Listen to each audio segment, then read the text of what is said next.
Alright babes, After Earth recap part 2. When we last left off, we were talking about how Zoe Kravitz's talents were underutilized in this film because this is the genius actress that gave us High Fidelity. But yes, so where we left off was that her character has sadly been killed by this creature that haunts this planet. And as a result, there is this tension between Will Smith's character and his son's character. So the mom is like, listen, your son just wants to connect with you. He blames himself for his sister's death. He just needs a father. And so Will Smith's character is like, okay, bet I'm gonna take him on this mission with me. It's gonna be bonding for us, and it's gonna be a great thing. So they go on this mission, but things go awry when this asteroid rain cloud messes up their ship and they crash land onto Earth.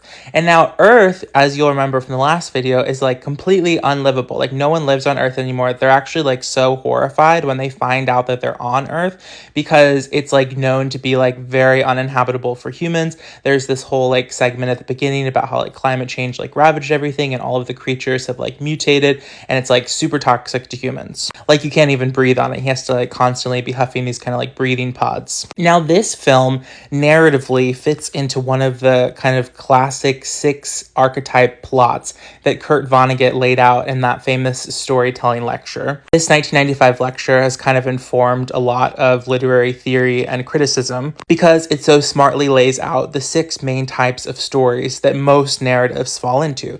1 is rags to riches, which is a steady rise from bad to good fortune.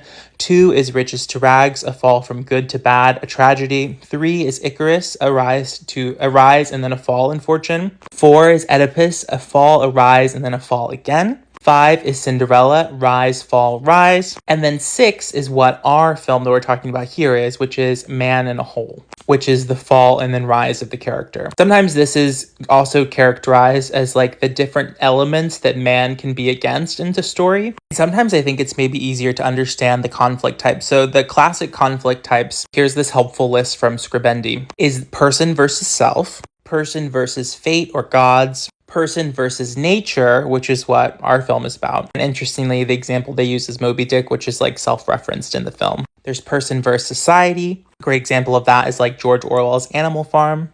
Person versus the unknown or extraterrestrial. I actually think our story would fit in there as well. And also person versus technology and machinery. So sometimes stories can be in multiple camps. You might also know this as the survivalist genre. So other examples of this are the film Castaway, film Alive, which is based on a true story, The Gray. I would even say Walking Dead would fit into this. But anywho, go watch this film. Let me know what you think. It starts off a little slow, but it really picks up. Let me know if you want a part 3. I'm happy to talk about it more.